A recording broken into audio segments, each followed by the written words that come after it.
Je m'appelle Mathieu Zagrodzki, je suis chercheur en sciences politiques et je suis rattaché à un laboratoire qui s'appelle le CESDIP, qui est le Centre de recherche sociologique sur le droit et les institutions pénales. Et je travaille sur la police, et plus spécifiquement sur les relations police-population et le management des forces de l'ordre.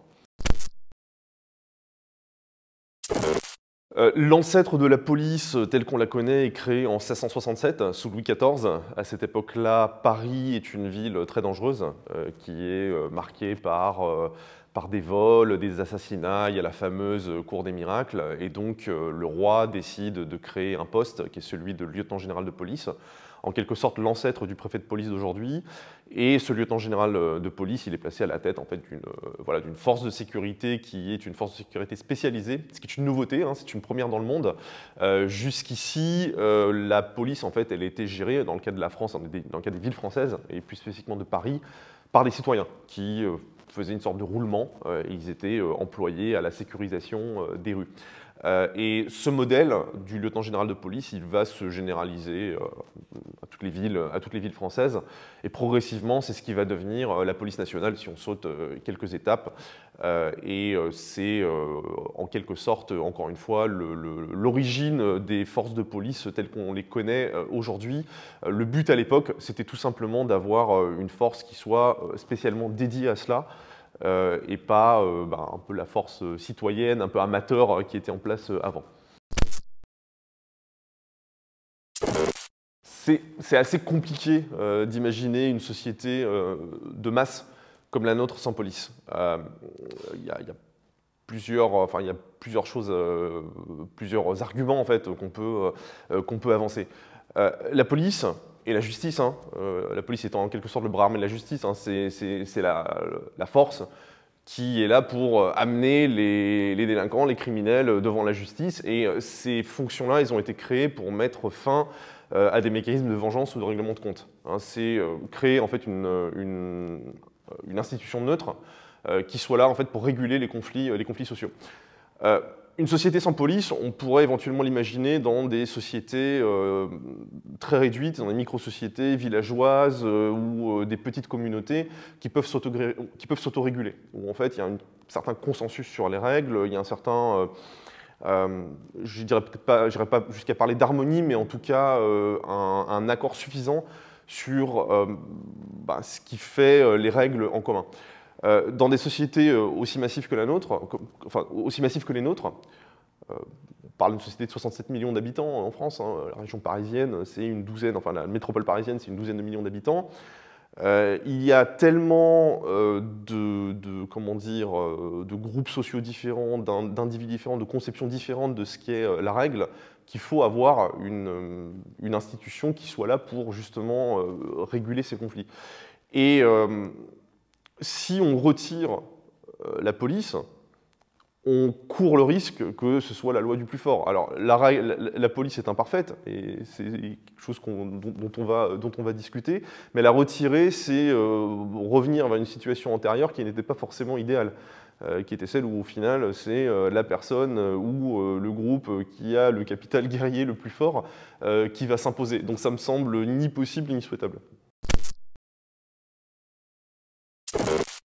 Je pense qu'il y a plusieurs, encore une fois, plusieurs phénomènes qui concourent, et je vais souvent le répéter parce que sur des phénomènes sociaux aussi complexes que ceux dont on parle, il n'y a jamais une cause unique. Dans finalement toutes les questions politiques, sociales, économiques, on a un concours une convergence de plusieurs facteurs.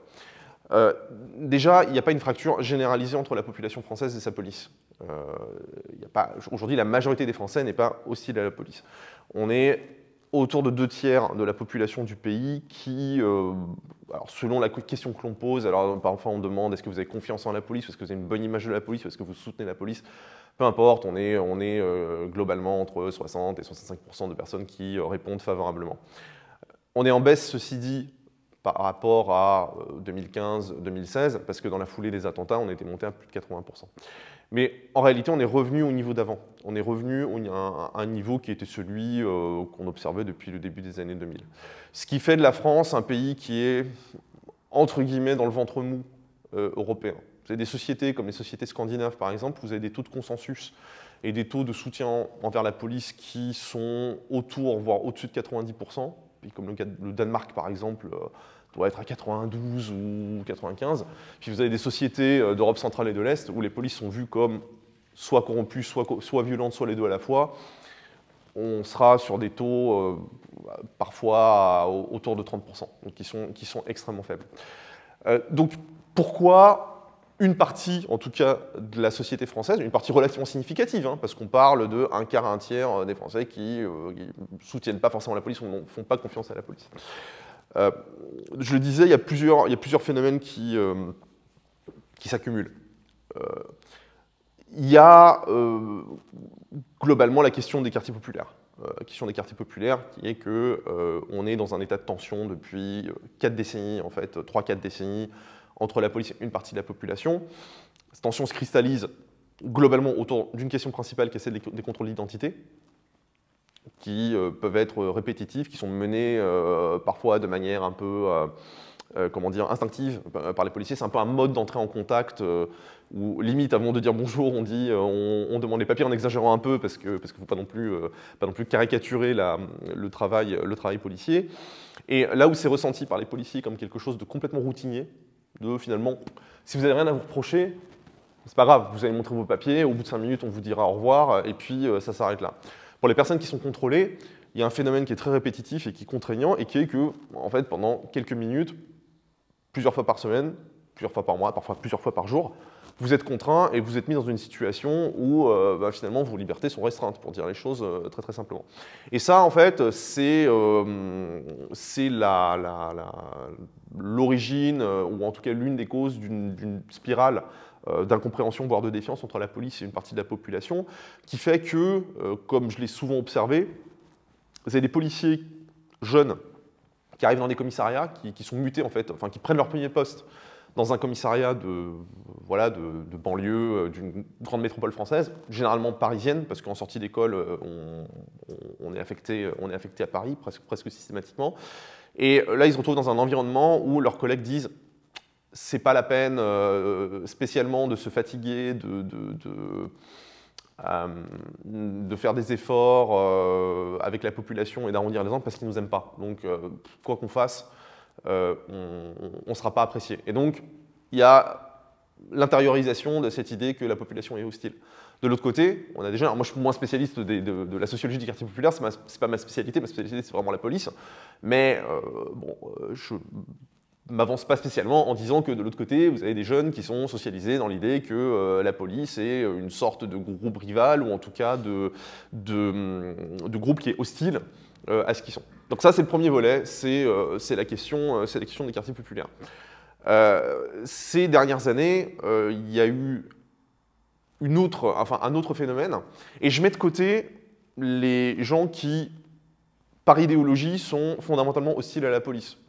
Il y a tout un pan, par exemple, de l'extrême gauche, qui est hostile à la police par idéologie, parce que la police, elle est au service d'un État autoritaire, bourgeois, qui comment dire, opprime les classes populaires. Et donc là, dans cette conception des choses, la police est par essence une institution critiquable. Combien de personnes ça représente? Est-ce que c'est 5%, 8% de la population française? Je ne vais pas m'avancer sur des chiffres. Mais ça, je mets de côté. Et il y a, ces dernières années, un autre phénomène qui a été celui des gilets jaunes. Et les gilets jaunes, c'était quoi? C'était une population issue de la France qu'on a qualifiée de périphérique, de villes petites et moyennes, de milieux ruraux, des petites classes moyennes, des classes populaires, des blancs, pour dire les choses de façon extrêmement triviale, qui globalement n'avaient jamais eu affaire à la police.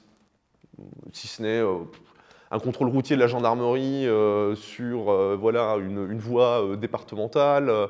Et tout d'un coup, ils se retrouvent à manifester, ils prennent des coups, ils se font disperser par des grenades de désencerclement ou du lacrymo. Pour certains, ils prennent des coups de LBD 40.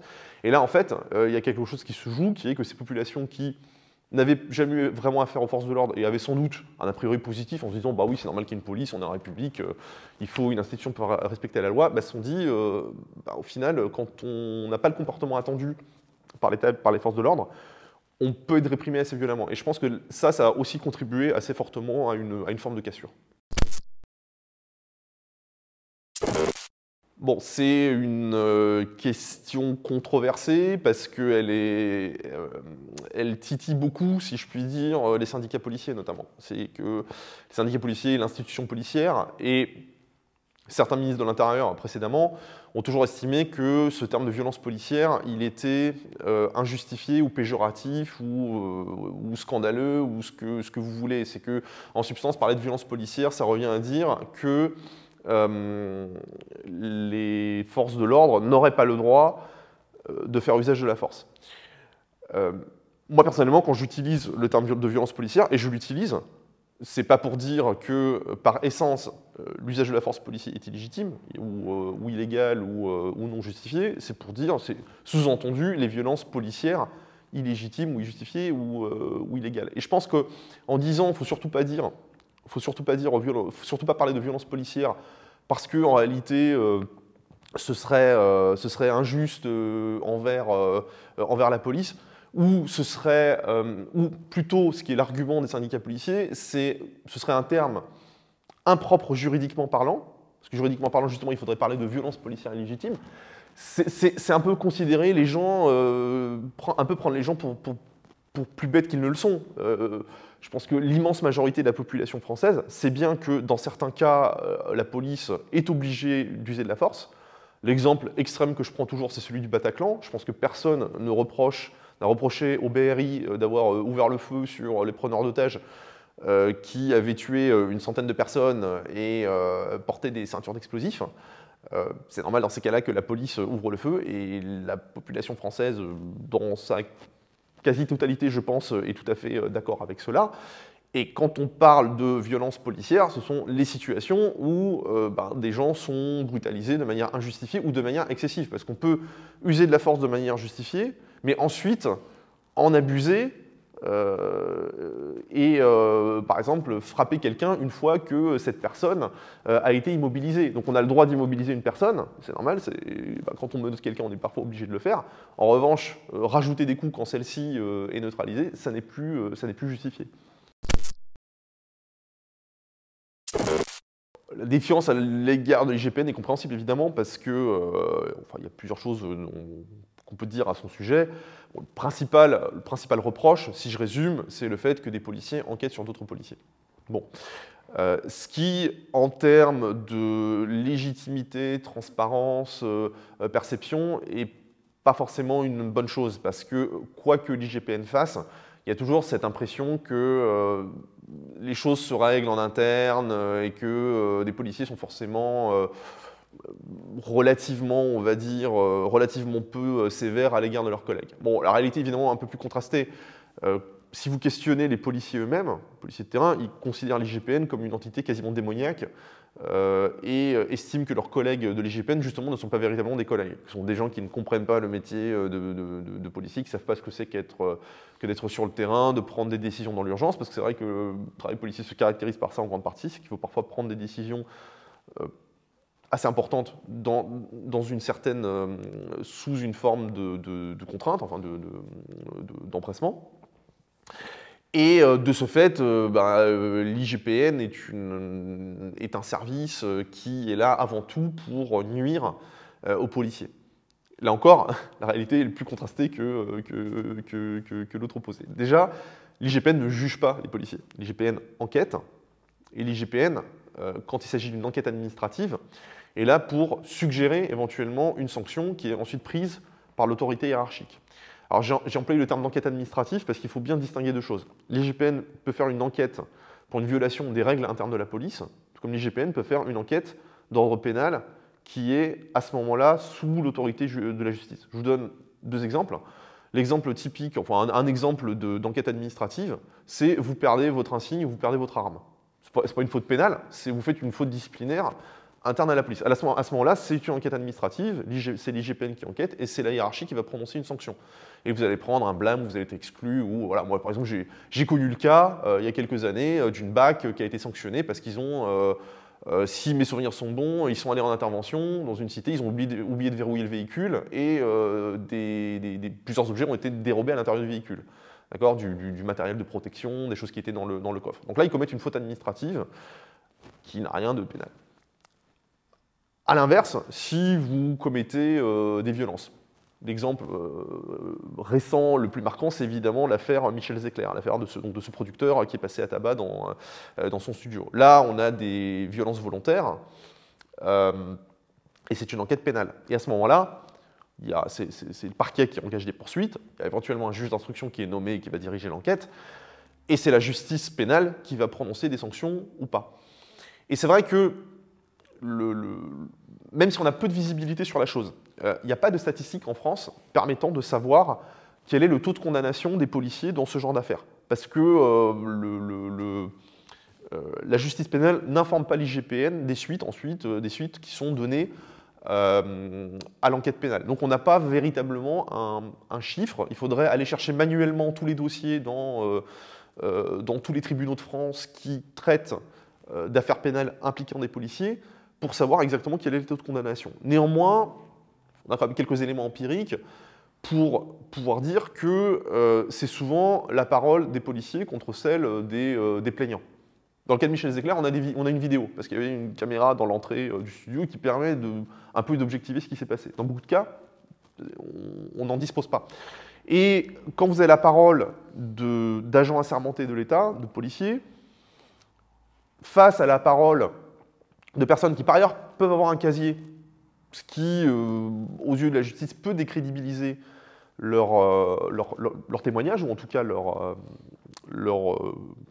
plainte, bah souvent, en fait, l'issue va être défavorable à l'égard des plaignants. Ce qui ne veut pas dire qu'il n'y a jamais de condamnation de policiers non plus, mais on peut penser que ce taux de condamnation est relativement faible. Pour revenir à la question de la légitimité de l'IGPN et de la transparence, c'est ce que je disais en introduction par rapport à cette question-là, sur le fait que des policiers enquêtent sur d'autres policiers. Il y a un point sur lequel je voudrais revenir, c'est qu'il est important que des policiers soient impliqués dans les enquêtes sur d'autres policiers. Pourquoi? Parce qu'ils connaissent l'institution, ils connaissent son fonctionnement interne, ils connaissent éventuellement les ficelles que peuvent utiliser leurs collègues pour masquer tel fait ou pour commettre tel délit. Et donc il est essentiel d'avoir une expertise technique, en fait, dans une enquête. En revanche, ce qui pourrait être utile, voire souhaitable, ce que font les Britanniques, hein, c'est que l'instance d'enquête disciplinaire de la police soit une autorité administrative indépendante, hors hiérarchie policière, hors ministère de l'Intérieur, et qui sera dirigée par une personnalité civile, non policière, et où il y aurait également des enquêteurs issus de la société civile, où il y aurait d'autres profils en fait, qui enquêteraient sur la police, ce qui permettrait d'une part d'avoir un autre regard sur ces affaires, et d'autre part, surtout, ce qui est pour moi l'argument essentiel, de donner justement une légitimité à cet organisme. Parce que justement, cette accusation qu'on reste entre policiers, on se couvre, n'aura plus lieu d'être. Et une plus grande transparence, et une plus grande légitimité, c'est une amélioration de l'image de la police, et on réamorce une forme de spirale positive. Où les gens ont un peu plus confiance et où ces tensions un petit peu répétées auxquelles on assiste, elles ne disparaîtront pas, ne soyons pas naïfs, mais elles auront peut-être tendance un tout petit peu à s'estomper. Déjà, dans toutes les professions, on va trouver des mécanismes de solidarité collective.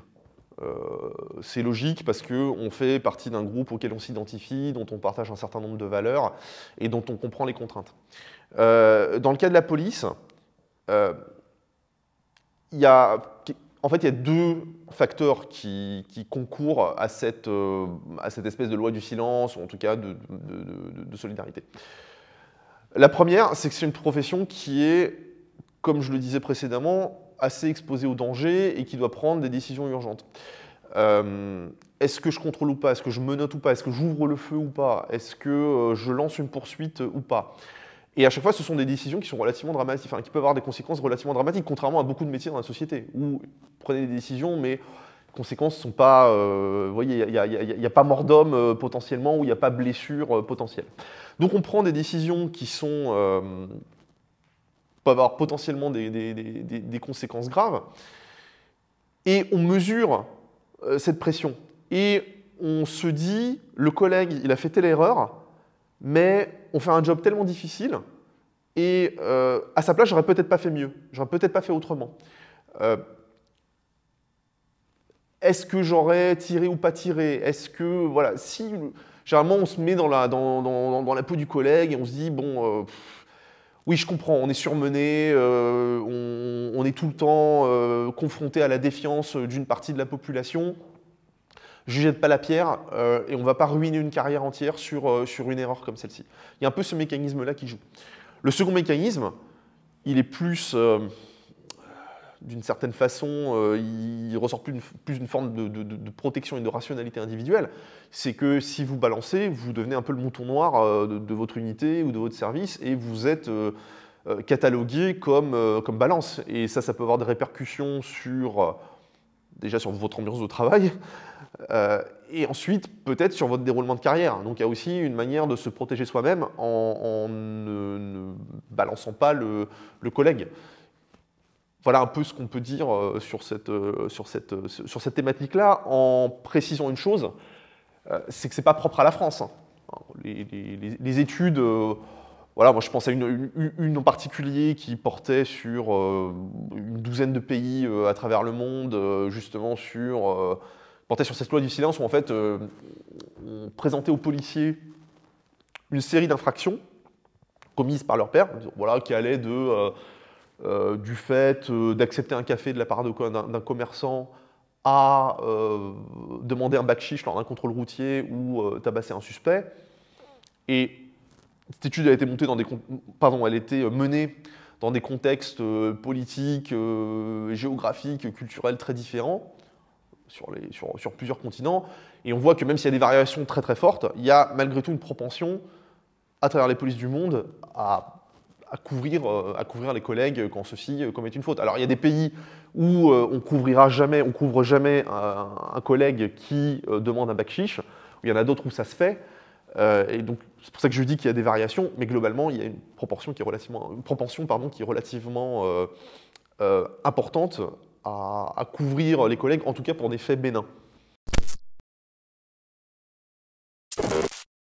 Bon, l'impression que ça donne, c'est que les mouvements français se sont beaucoup inspirés des mouvements américains.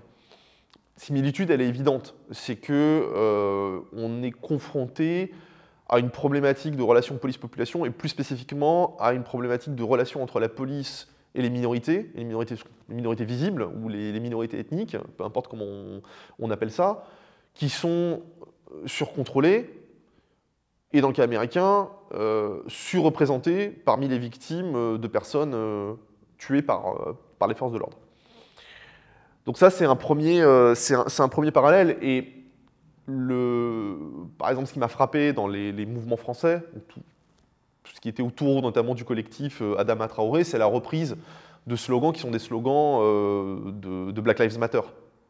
Pas de justice, pas de paix, c'est no justice, no peace, c'est exactement la même, c'est la reprise un peu du même leitmotiv.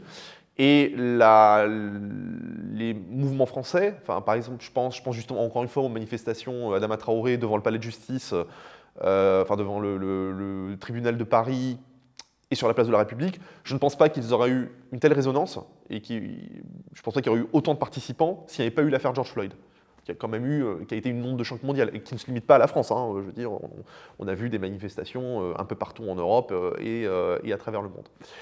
Donc ça, c'est ce qu'on peut dire sur les mouvements en tant que tels. Alors après, j'imagine que vous allez me questionner sur la comparaison entre les situations françaises et américaines.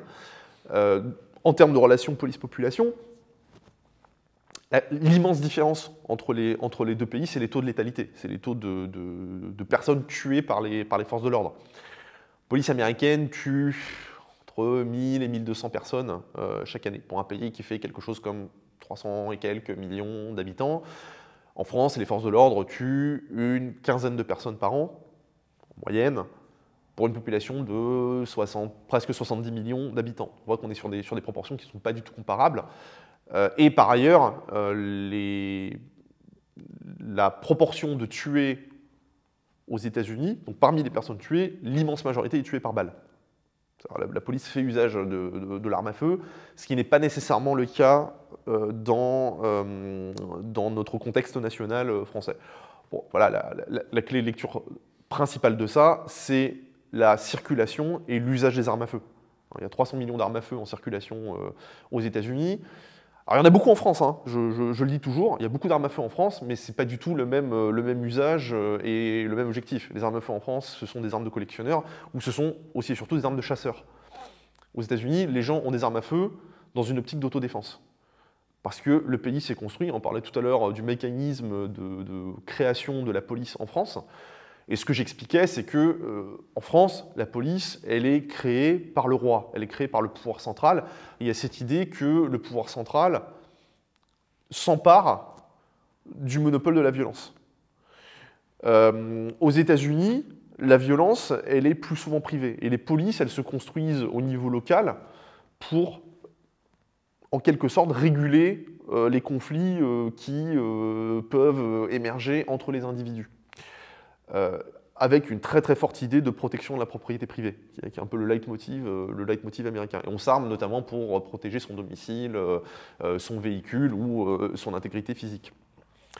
Et donc, la philosophie autour de l'arme à feu aux États-Unis, elle est complètement différente par rapport à la France, et ce qui est aussi, d'une manière générale, au-delà des personnes tuées par la police, explique le fait qu'ils aient un taux d'homicide qui est approximativement 5 fois supérieur au nôtre. Voilà, ça c'est une autre clé de lecture qu'on peut avancer. Alors tout dépend de ce qu'on entend de désarmer la police. Est-ce qu'on parle de désarmer au sens arme à feu, ou est-ce qu'on parle de désarmer au sens enlever un certain nombre d'armes intermédiaires, comme on les appelle, qui sont des armes en fait qui sont là pour blesser, contraindre, mais pas pour tuer. Est-ce qu'on peut désarmer la police au sens où on leur enlève l'arme à feu? Ça me paraît absolument pas envisageable. Alors, il y a des cas qui existent. Hein. En Grande-Bretagne, il y a à peine quelque chose comme, je crois, 6% des policiers qui portent l'arme à feu. Le policier de base ne porte pas l'arme à feu. Et c'est uniquement en cas d'urgence, notamment en cas d'urgence terroriste, qu'on envoie sur le terrain des policiers qui sont armés, qui peuvent être déployés très vite. Hein. Ils ont un système qui fait que les policiers armés peuvent être très rapidement opérationnels et sur un lieu d'intervention. Après, alors j'aime pas les explications culturalistes de dire c'est leur culture, les Britanniques ils sont comme ça, parce que ça revient à dire les Anglais sont anglais, enfin les Anglais se comportent comme des Anglais parce qu'ils sont anglais. Bon, ça, on n'explique pas grand-chose de cette manière-là. Mais la police britannique, elle est créée, alors du coup ça nous donne un troisième modèle, parce qu'on a parlé du modèle français. Les Français en France, c'est le pouvoir royal qui crée la police avec, dans ce contexte de violence à Paris, mais plus généralement, la police, elle est quand même conçue comme un instrument de protection de l'État, en fait. La police, elle est là pour protéger les institutions et un peu surveiller la population. Aux États-Unis, je l'ai dit, la police se construit au niveau local, au niveau des municipalités principalement, pour réguler les conflits, notamment autour de questions de propriété. En Grande-Bretagne, la police professionnelle émerge au XIXe siècle, mais c'est mal vu par la population, justement, parce qu'elle voit cette police, donc la première police, c'est la police métropolitaine de Londres, encore une fois, comme possiblement un outil d'oppression par le roi sur ces sujets. Et il y a un certain nombre de garde-fous qui sont mis en place. Donc les Britanniques ont ce qui s'appelle, leur philosophie policière repose sur ce qu'ils appellent le policing by consent, donc la police par consentement. Une bonne police, c'est une police qui recueille en fait l'approbation de la population et qui utilise plutôt la prévention que la répression, si je résume. Et qui utilise plus la résolution de conflits que la répression. Et donc l'arme à feu est quelque chose qui doit être utilisé en dernier ressort. Et pour avoir un contact plus dépassionné avec la population, il vaut mieux que le policier ne soit pas armé. Ensuite, de manière extrêmement prosaïque, moi c'est une question, j'ai travaillé sur les polices britanniques, j'ai eu l'occasion d'aller en Angleterre et de faire des entretiens avec des policiers britanniques, et je les ai questionnés là-dessus. Je leur ai dit, mais ça vous manque pas d'avoir une arme à feu? Et beaucoup disaient, en fait, notre travail, dans une large mesure, c'est disperser des bagarres dans des pubs. Par exemple, moi j'avais interrogé la police de Portsmouth, donc c'est dans le sud de l'Angleterre, qui est une ville très étudiante, et il dit, nous on intervient beaucoup dans des contextes où on a une foule autour de nous. Et pour moi, le pistolet, ce serait plus un sujet comment dire, de contraintes, d'inquiétudes, parce que j'aurais peur de me le faire enlever quand je suis au milieu d'une foule et que je disperse des gens qui se bagarrent. En France, le discours sur le désarmement au sens où on enlève l'arme à feu est inaudible. Il est inaudible, jamais les syndicats de police n'accepteraient. Ils ont un argument qui se défend totalement, qui est celui des attentats terroristes, et notamment que ces dernières années, on a eu plusieurs situations où des forcenés s'en prenaient aux forces de l'ordre avec un couteau ou avec d'autres instruments et tentaient de les tuer. Et que dans ces cas-là, ils ont été obligés de dégainer pour tirer. Autre exemple, encore plus dramatique, c'est Charlie Hebdo, c'est le Bataclan, où les primo-intervenants, ce sont des policiers de quartier, en fait. Ce sont des policiers de base qui se sont retrouvés en fait, confrontés à des individus qui étaient équipés de fusils d'assaut. Donc on est obligé d'avoir une arme à feu pour riposter. Et on est plutôt dans le mouvement inverse en France. On est plutôt dans le mouvement où on arme de plus en plus la police, puisque en plus de l'arme de poing, on a doté un certain nombre d'équipages de brigades anticriminalité et de compagnies de sécurisation d'intervention, notamment de fusils d'assaut, pour pouvoir répondre, parce qu'en face, il y avait des kalachnikovs, donc il faut avoir une puissance de feu susceptible de riposter. Et on est aussi dans un mouvement d'armement des polices municipales, qui dans leur majorité jusque-là n'étaient pas dotées d'armes à feu, et puis de plus en plus, maintenant, on les dote de pistolets, et qui plus est de pistolets dernière génération. Ensuite, si on en vient à la question de l'armement intermédiaire, parce que vous avez dans votre question évoqué le LBD, les manifestants, et ça c'est une question différente. Il faut de l'armement intermédiaire. Parce que justement, si le choix il est entre rien et l'arme à feu, on va être dans une situation où soit des policiers vont se faire lyncher, soit ils vont dégainer leur arme et ils vont tirer dans le tas. Ce qui n'est pas tout à fait ce que l'on voudrait. Donc il faut des armes intermédiaires pour disperser, pour maintenir à distance, et pour faire en sorte que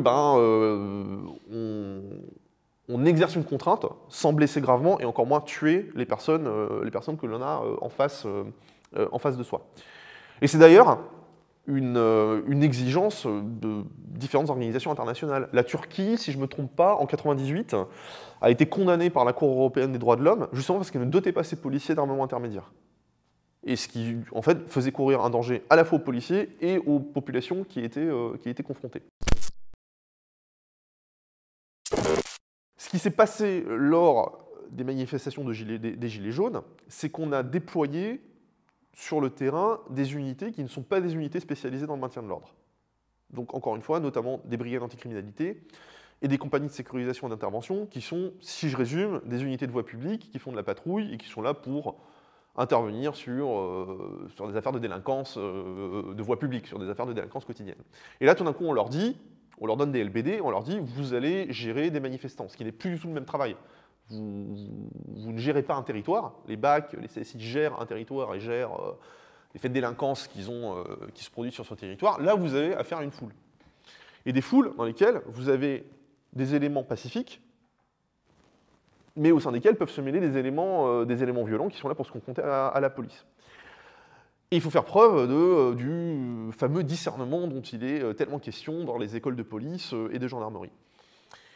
Sauf que, alors moi pour avoir questionné des gendarmes mobiles sur ce sujet-là, j'ai eu l'occasion il y a quelques mois de faire un entretien collectif avec des gendarmes mobiles, donc des gendarmes spécialisés dans le maintien de l'ordre, qui ont été déployés de très nombreuses fois sur des manifestations, et notamment sur les Gilets jaunes. Eux me disaient, nous on utilise très peu le LBD. Parce que le LBD, c'est pas assez précis. Le LBD, on peut viser quelqu'un, et on peut le viser au ventre, et puis cette personne, en fait, elle va partir en courant, et le projectile, il va toucher quelqu'un qui était derrière la personne en question, et pas au bon endroit. Et ça va blesser gravement. Il disait, nous, c'est pas un outil qu'on apprécie spécialement, et on l'utilise de manière très parcimonieuse, voire pas du tout. Et on préfère maintenir les gens à distance d'une autre manière, plutôt que d'utiliser ça. Et ils m'ont relaté, et c'est aussi ça qui est très intéressant quand on étudie la police, et c'est l'un de mes chevaux de bataille, c'est qu'il ne faut pas voir la police comme un tout complètement uniforme, où tout le monde partagerait les mêmes méthodes et les mêmes valeurs. En tout cas, il y a des valeurs communes, mais il y a de très très grandes différences entre certaines unités. Et là, ces gendarmes m'ont fait part de tensions très importantes qui ont émergé en interne sur les dispositifs d'ordre entre eux et des policiers en civil qui étaient déployés par la préfecture de police sur ces manifestations. Il disait, ou l'un d'eux m'a carrément dit, une fois, on a menacé des gens des BAC qu'on allait les extraire physiquement, voire enfin, nous-mêmes utiliser la force à leur encontre, parce qu'ils faisaient des choses qui nous mettaient, nous, en danger, en fait. Et donc, on en vient à cette question de la spécialisation et de la question de la formation. C'est que, bon, est-ce qu'il faut supprimer le LBD 40 ou faire un moratoire sur le LBD 40? Honnêtement, il y a des gens qui ont des positions extrêmement tranchées là-dessus. Moi, je suis plutôt hostile au LBD 40. Effectivement, c'est quelque chose d'imprécis, de dangereux, qui a blessé beaucoup de gens. D'un autre côté, je comprends que des policiers disent « mais nous, on est face à des foules hostiles, et puis, à un moment, il faut qu'on se défende ». Je veux dire, j'ai coécrit, enfin, j'ai signé la postface d'un livre écrit par une jeune policière parisienne, qui a été déployée en renfort sur une manif de gilets jaunes, et elle a craint pour sa vie. Elle a pris des projectiles, elle a pris des pavés, et sachant que c'est une policière de police secours, à qui on dit, aujourd'hui, tu vas en renfort sur des manifs. Elle n'a jamais fait ça, c'est pas son métier, et elle se retrouve face à une foule qu'elle n'a jamais eu à gérer, et c'est aussi ça le problème. Finalement, c'est le problème de la décision hiérarchique, de la politique autour de ça, qui est que dans la police, c'est aussi chacun son métier. C'est comme dans un hôpital, un endocrinologue, enfin un chirurgien, c'est pas la même chose qu'un pédiatre, qui n'est pas la même chose qu'un kiné qui fait de la rééducation. Dans la police, c'est un peu la même chose. C'est que si on dote la police d'équipements intermédiaires, d'armements intermédiaires, il faut les former et il faut faire en sorte qu'il y ait une doctrine d'emploi qui soit extrêmement claire, que chacun est bien intériorisé et qu'on ne sorte pas de sa fonction, si je puis dire. À ma très modeste échelle, la gendarmerie m'a commandé un rapport sur justement la communication avec les manifestants et les techniques de désescalade dans d'autres pays. Enfin, faire une espèce de comparatif international sur ce qui se fait ailleurs en matière justement de désamorçage d'un certain nombre de conflits lors des manifestations. Et ce qui a beaucoup été évoqué, c'est le modèle allemand, en fait. C'est le modèle où, en fait, les forces de l'ordre cherchent à communiquer le plus possible avec les manifestants. Pourquoi?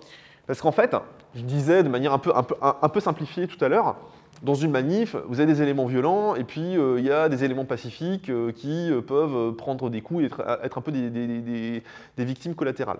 Bon, la psychologie des foules, c'est un peu plus complexe que ça, enfin, si je développe cette question. Oui, dans les manifs, depuis une vingtaine d'années, on voit qu'il y a régulièrement des gens issus de mouvances radicales de gauche, anticapitalistes, qui sont là pour la confrontation. Et puis à côté de ça, il y a des manifestants qui sont plus ou moins motivés, en fait. Et certains de ces manifestants, alors tout ça sont des théories de psychologie sociale, ces manifestants, en fait, quand ils prennent des coups de manière injustifiée, alors qu'ils n'ont rien fait, ils vont avoir tendance à ce moment-là à se solidariser avec les éléments plus violents. C'est ce qu'on appelle la théorie de l'identité sociale, c'est que quand vous êtes dans un groupe, en fonction du contexte et du moment, vous allez plus ou moins vous identifier à ce groupe et puis votre comportement peut évoluer. Et au début d'une manif, vous pouvez être complètement pacifique et puis si la police vous a gazé, vous a tapé alors que vous n'avez rien demandé et rien fait, du coup, en fait, vous allez plutôt vous rattacher aux groupes plus radicaux et plus actifs. Et dans beaucoup de pays à travers le monde, on a intégré justement ces théories de psychologie sociale pour communiquer avec les manifestants et dire, en fait, il faut qu'on communique pour faire en sorte que ces gens, à la base pacifiques, mais qui basculent un peu pendant une manif, justement ne basculent pas. Et comment on fait ça? Justement, en leur faisant comprendre de manière extrêmement claire qu'à tel moment, il faut se disperser. Un des gros problèmes en France, c'est très basique, hein, souvent ça revient à des questions qui sont assez techniques, c'est qu'on a des ordres de dispersion qui ne sont pas clairs du tout. C'est quelque chose qui est cadré par la loi, hein, c'est dans le code de la sécurité intérieure. Les ordres de dispersion, c'est une phrase très, comment dire, très laconique, et qui peut être mal comprise en fait par les gens qui sont dans les manifs, et qui en plus sont pas entendus, parce que le mégaphone porte peu, et donc vous avez des gens à l'arrière qui ne comprennent pas qu'il faut se disperser. Et ça va être dernière sommation avant usage de la force. Voilà, c'est généralement qui vont dire, voilà, dernière sommation avant usage de la force. Ça veut dire, c'est quoi l'usage de la force? Et dernière sommation de faire quoi? Les Allemands, ils ont par exemple mis en place de la panoptique lumineuse. Ils ont mis de la panoptique, hein, ils déploient en fait des panneaux lumineux où il y a écrit, en gros, voilà, maintenant il faut vous disperser, ou ne faites pas ceci, ou n'allez pas dans telle rue, ou voilà. En Pologne, pays cher à mon cœur du fait de mes origines, hein, voilà, enfin, mon nom de famille le laisse facilement deviner. En Pologne, en fait, il y a un système extrêmement souple d'annonce. C'est que à l'école de police, enfin l'école comment dire, de maintien de l'ordre, on donne en fait une sorte de mode d'emploi sur les phrases à utiliser pour disperser, mais on dit en gros, on adapte en fonction du contexte. Il faut faire des phrases courtes, qui soient très compréhensibles, il faut les répéter plusieurs fois, mais en gros, utiliser un vocabulaire qui soit compréhensible pour tout le monde. Et c'est un peu ça qui a été, qui a fait l'objet d'une réflexion ces derniers mois en France, qui a donné lieu à ce nouveau schéma de maintien de l'ordre. Alors maintenant, effectivement, il faut former les gens à ce nouveau schéma, ce qui prend du temps, parce que ça fait des milliers de personnes qu'il faut faire passer par ces modules de formation, et ça ne se fait pas du jour au lendemain. C'est des choses qui vont se faire sur des mois, voire plus. Il y a deux informations, en fait, dans ce qu'on vient de dire. C'est qu'il y a un facteur ethnique qui joue dans les contrôles, c'est évident. C'est quelque chose qui est démontré. Oui, on n'a pas de chiffres officiels en France, contrairement à la Grande-Bretagne ou aux États-Unis. Les chiffres dont on dispose sont des chiffres issus d'études empiriques, comme celle du Défenseur des droits, comme l'étude de Jobard et Lévy en 2009 à Gare du Nord et Châtelet, comme l'étude dirigée par Sébastien Rocher et Dietrich Oberwittler en français en Allemagne, à laquelle j'ai participé au début des années 2010. Bref, toutes ces études concourent, enfin, on va dire, arrivent à peu près à la même conclusion, enfin même pas à peu près, arrivent à la même conclusion, il y a un surcontrôle des populations noires et maghrébines. Alors après, je disais, il y a deux informations dedans, c'est qu'il y a aussi une variable d'âge qui est très importante. Tu as 16% de la population générale qui a fait l'objet d'un contrôle, mais 40% des jeunes. Donc déjà, il y a une chose, c'est que la principale cible des contrôles, ce sont les jeunes. Et ce sont les jeunes hommes. Les femmes sont peu contrôlées, en fait. Donc ce sont les jeunes hommes. Et ensuite, et c'est pour ça que je dis, ce que je disais tout à l'heure, tous les phénomènes sociaux ont plusieurs causes et comment dire, qui viennent s'entremêler, en fait. Il y a la variable, je disais, genre, il y a la variable ethnique, il y a la variable d'âge, il y a la variable de lieu aussi. Je ne sais pas moi, dans un quartier d'affaires, c'est pas la même chose que se trouver en bas d'une tour dans un quartier populaire qui est réputé pour du trafic de stupes. Il y a une variable de moment de la journée, et puis il y a une variable de tenue.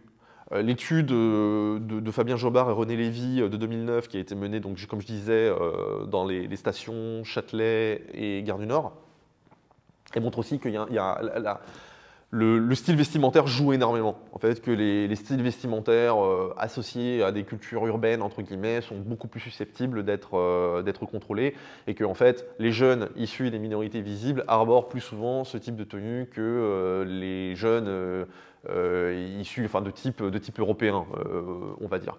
Et donc ensuite, ce qui est très complexe, c'est de démêler ces différentes variables. Et évidemment, la variable ethnique est quelque chose d'aggravant, entre guillemets.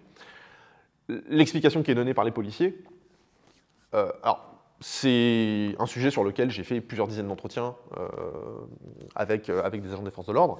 Et en fait, il y a plusieurs positions qui sont défendues. Et souvent, ces positions, elles vont à rebours du discours syndical. Parce que globalement, le discours syndical, c'est de dire qu'il n'y a pas de contrôle au faciès. On est en République, la police, elle suit les règles. Les règles, c'est ce qui est dit dans le code de procédure pénale, c'est-à-dire qu'on contrôle quelqu'un si on pense que cette personne a commis une infraction, ou qu'elle va commettre une infraction, ou qu'elle a été témoin d'une infraction, ou qu'elle est recherchée. Bref, et donc les policiers sont tous extrêmement respectueux du cadre légal, et donc il n'y a pas de débat. Et donc, il n'y a pas de contrôle au faciès. policiers de terrain, en fait, ont un discours qui est beaucoup plus, je ne sais pas si vous dire décomplexé, mais en tout cas beaucoup plus clair sur le sujet. C'est que beaucoup disent, bah oui, on contrôle beaucoup plus les jeunes maghrébins ou les jeunes africains. Et il y a deux types de raisons qui sont données. La première, qui est parfaitement entendable, hein, c'est, bah, moi je travaille dans un quartier où, sur la voie publique, il y a principalement des jeunes d'origine maghrébine ou d'origine africaine. Bah ouais, bah, je contrôle la population disponible. Voilà. Donc ça, c'est un premier argument. Second argument, il est de dire, bah, ces populations, elles sont surreprésentées dans la délinquance. Les maghrébins, les jeunes d'origine maghrébine ou les jeunes d'origine africaine sont plus souvent représentés dans la délinquance. Ou en tout cas, dans la délinquance, enfin, et là, il y a deux discours qui se subdivisent. Enfin, il y a deux sous-catégories, si je puis dire. Il y a un discours qui consiste à dire c'est inhérent à leur culture, ils sont socialisés dans cette, un peu dans des environnements où, en quelque sorte, c'est quelque chose qui est considéré comme normal. Moi, j'ai entendu des discours sur voilà, le fait qu'il y a des populations pas intégrables et qui, en quelque sorte, sont essentialisées quoi, par les policiers. Voilà, il consiste à dire, bah voilà, c'est les Noirs, les Arabes de manière consubstantielle, volent, agressent, et on a fait venir des populations qui ne sont absolument pas intégrables.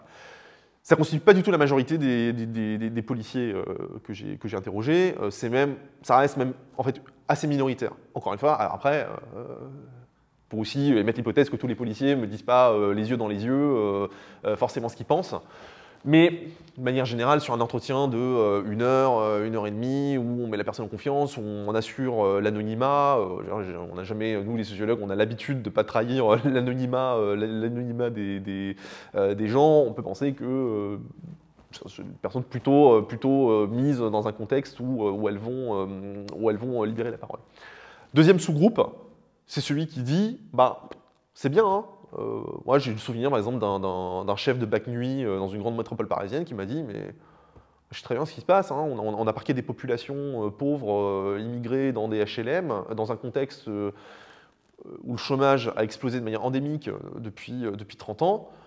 Ben oui, ces populations sont surreprésentées dans la petite délinquance de voie publique qui est beaucoup de la délinquance de survie, et moi je leur en veux pas et j'ai aucune hostilité à leur égard, mais je les contrôle parce qu'en fait, moi mon boulot, c'est de ramener du résultat. Moi, mon boulot de policier, et notamment en tant qu'agent d'une BAC, c'est de ramener des affaires en fait. C'est de ramener des gens en garde à vue, de faire entre guillemets tourner la machine. Et donc, moi, si je veux avoir une chance enfin une probabilité plus forte de ramener des affaires, bah, je vais contrôler des jeunes issus des quartiers populaires, et donc qui sont majoritairement africains, d'origine africaine ou d'origine maghrébine, parce qu'en fait, c'est le truc le plus rationnel à faire. Je vais, voilà, souvent de manière naturelle, on me dit bah ouais, je vais pas contrôler une femme, enceinte parce que je sais que je vais rien ramener, donc je contrôle ces populations-là parce que j'ai une probabilité plus forte de ramener quelque chose. Moi, on me questionne, est-ce que c'est vrai que voilà, les jeunes d'origine africaine, d'origine maghrébine commettent plus de crimes, plus de délits je réponds, en fait, c'est même pas la question. C'est même pas la question. Parce que, quand bien même ce serait le cas, que ce soit le cas ou que ce soit pas le cas, quand même ce serait le cas. C'est une petite partie de cette population. Je veux dire, on n'a pas même si c'était le cas, on n'aurait pas 98% des jeunes africains ou des jeunes maghrébins qui commettent de la délinquance. Donc, quand on surcontrôle ces populations, de toute façon, on passe son temps à contrôler des gens qui n'ont rien à se reprocher.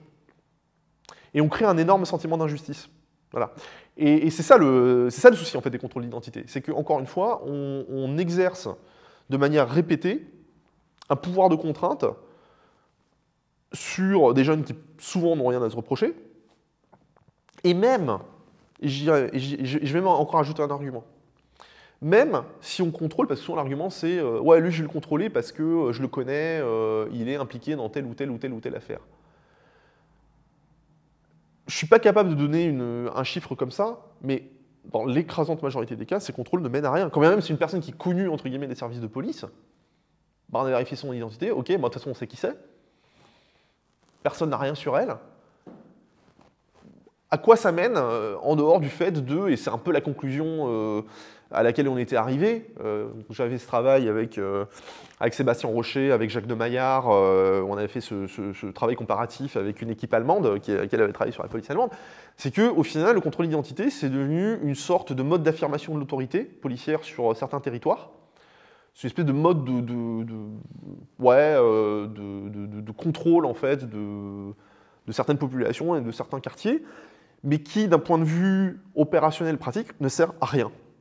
Ne sert à rien, ne ramène rien, ne produit en fait aucun résultat concret en termes de sécurité. Voilà. Il y a plusieurs dimensions du contrôle d'identité. Il y a, certes, comme on vient de l'évoquer, cet impératif de résultat. C'est job de la police, et c'est un peu le problème en France, c'est de ramener des affaires. On n'est plus dans la politique du chiffre comme on était il y a 10-15 ans. Hein. Ça s'est largement estompé, mais malgré tout, il y a quand même cette idée qu'il faut ramener du bâton. Donc pour ramener du bâton, on va contrôler la population disponible sur la voie publique et on va aller sur les infractions les plus faciles. Donc une petite détention de stupes, voilà. Donc on contrôle dans l'idée que ça va ramener quelque chose. Il y a une espèce de rationalité, finalement notre job c'est de ramener du bâton, et donc pour ramener du bâton, je vais contrôler telle population, et parce que telle population, elle est plus susceptible de commettre tel truc, qui est généralement quelque chose d'assez peu complexe en fait. Voilà. Mais avec ce paradoxe qui est que on utilise beaucoup le stup comme motif de contrôle, on voit un jeune qui est en train de fumer un chichon, donc on se dit bah, tiens je vais le contrôler, parce que bah, pour le coup c'est un motif légitime de contrôle, sauf qu'on trouve rien sur lui, et puis on va pas ramener le jeune pour un chichon, parce que l'OPJ, enfin le procureur, l'OPJ va dire mais qu'est-ce que tu me ramènes? Et on va appeler le parquet et le procureur va dire mais voilà, vous lui donnez un rappel à la loi, on s'en fiche, enfin, ça n'a aucun intérêt. Donc on a cette espèce de comédie en fait, qui est qu'on surcontrôle certaines populations, notamment autour d'affaires de stupes, mais sauf qu'en fait, le stup est de fait dépénalisé dans beaucoup de métropoles françaises. En fait. J'ai écrit là-dessus récemment, la police en fait à dépénaliser les petites détentions parce qu'elle ne ramène plus ses affaires, parce qu'elle a tellement de choses à faire et le résultat pénal est tellement faible qu'on s'en sert plus. Donc, au bout d'un moment, moi j'ai souvent observé ça, je me dis, mais ça ne rime absolument, tout ceci ne rime absolument à rien.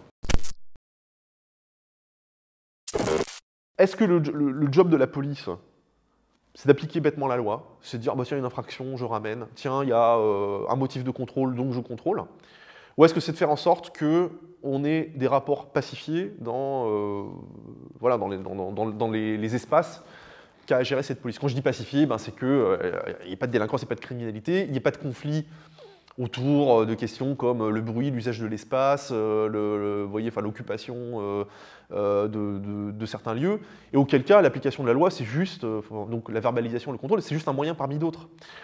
Et c'est quelque chose qui a été beaucoup discuté et beaucoup théorisé dans la littérature spécialisée américaine et britannique notamment à partir des années 60-70, c'est qu'à cette époque-là, les polices étaient partis complètement dans le truc de notre job, c'est d'appliquer la loi. Notre job, c'est il y a un appel d'urgence, faut envoyer une bagnole le plus vite possible. Il y a une infraction, il faut la sanctionner. Et à tel point qu'on était arrivé à des situations complètement absurdes où les policiers, notamment aux États-Unis, où les policiers, ils le font d'ailleurs toujours, hein, ça existe, provoquer eux-mêmes les infractions.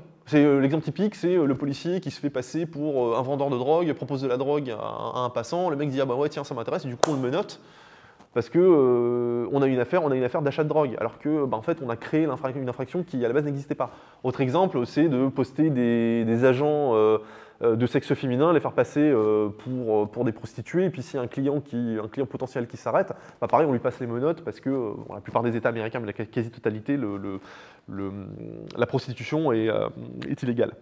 Et donc c'est complètement absurde. Je veux dire, on fabrique des infractions qui n'auraient pas eu lieu sinon, juste pour pouvoir dire, bah, regardez, on a interpellé tant de personnes ce mois-ci ou cette année. Et donc cette littérature américaine, britannique, a beaucoup discuté ça en disant, mais en fait on a complètement perdu de vue ce à quoi devrait servir la police, c'est juste de c'est une instance de régulation des conflits, en fait, en quelque sorte, quoi. Alors sans dire que c'est un rôle d'intervenant social ou de médiateur, ni rien, mais, ou quoi que ce soit, mais quand même, il y a toute une littérature américaine qui dit, mais en fait, les policiers devraient plus utiliser leur rôle de médiation, d'autorité, de régulation des conflits, de résolution des problèmes, plutôt que de bêtement appliquer la loi sans véritable but et sans véritable stratégie. Bien entendu qu'on a besoin d'une réforme de la police nationale, et cette réforme, elle passe notamment, encore une fois, par une refonte des objectifs de ce que devrait être, de ce que devraient faire les forces de l'ordre. On en revient à ce que je viens de dire à l'instant. Est-ce que le job de la police, c'est juste de réprimer, d'appliquer la loi, ou est-ce qu'il y a un rôle un petit peu plus large? Tout ça, ça passe par... parce que, notamment au moment de l'affaire Michel Zecler, il y a les uns qui ont insisté sur la question de la formation, d'autres qui ont dit ah, bah, c'est le recrutement qui pose problème, parce qu'en fait on a fait un recrutement de masse ces dernières années, et donc quand on recrute massivement, bah, on est moins regardant sur les profils.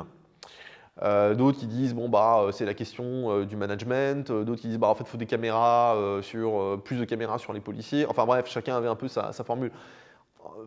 Au fond, c'est tout ça à la fois. Au fond, il faut une réforme en profondeur qui va prendre des années. Le souci, c'est que le temps politique ne correspond pas au temps de la réforme. C'est que, typiquement, là, on va rentrer en campagne dans pas longtemps, où on va avoir une surenchère de nouveau de promesses, de propositions, dont certaines seront pertinentes, d'autres complètement idiotes. Le président actuel va peut-être être réélu, ou il y aura un nouveau président ou une présidente, et on va partir sur un nouveau cycle. Et malheureusement, en fait, la réforme elle est très dépendante des cycles électoraux ou des événements politiques. Encore une fois, j'en reviens enfin politiques ou sociaux. J'en reviens aux gilets jaunes. Les gilets jaunes, ça a été un facteur qui a fortement perturbé je dis pas ça au sens négatif ou péjoratif, hein, perturbé au sens où bah, voilà, ce qui était prévu n'a pas pu se dérouler. Mais il faut réfléchir aux objectifs de la police. Et à partir du moment où on réfléchit on pose un cadre, on dit la police ça sert à ça, le recrutement, la formation, le management vont suivre. C'est que on met un peu la charrue avant les bœufs. Si on se dit ah mais il faut mieux recruter ou il faut revoir la formation, d'accord, mais en réalité si on n'a pas une doctrine d'ensemble, à quoi ça sert de réfléchir sur une politique de formation? Donc à partir du moment où on va dire la doctrine d'ensemble de la police c'est ça maintenant. C'est plus seulement de contrôler mais c'est aussi, encore une fois, de résoudre des problèmes, d'établir des contacts. France, je prends un exemple tout bête, la patrouille pédestre a été quasiment supprimée. Les policiers circulent essentiellement en voiture. Alors certes, ça correspond à l'étalement urbain qui est de plus en plus important, mais la patrouille pédestre, elle permet un contact direct avec la population. Elle permet de faire en sorte que les gens identifient leurs policiers de quartier. Ça a eu une utilité. Quelque chose qui a été quasiment supprimé. Donc, ce que je veux dire par là, c'est qu'à partir du moment où on dira l'objectif de la police, c'est ça, ben, on recrutera en fonction. C'est-à-dire que les profils de gens qui se pointent en disant voilà, moi je veux sauter sur des trains en marche, faire des poursuites, et on va se dire c'est peut-être pas exactement ce qu'on recherche. Alors, il en faut, hein, il en faut, mais c'est pas majoritairement ce dont on a besoin. On aura une politique de formation qui sera alignée sur ces objectifs. On aura un management qui sera aligné sur ces objectifs. Et quand je parle de management, notamment, je pense aux indicateurs de mesure, aux indicateurs de performance. Qu'on n'utilise pas seulement le taux d'élucidation ou l'interpellation comme indicateur principal. Que la satisfaction de la population, par exemple, soit un autre indicateur qu'on utilise. Voilà. Donc tout coulera de source. Mais il faut de la persévérance. Pas quelque chose qu'on va faire en 10 mois et qu'on va stopper un moment parce qu'il y a un nouveau cycle politique ou électoral qui démarre. C'est un peu tout le problème dans nos démocraties représentatives où on a le suffrage universel direct, ce qui est très très bien, mais on entre souvent dans des logiques partisanes qui font que la réforme elle est contrainte aussi par des intérêts électoraux.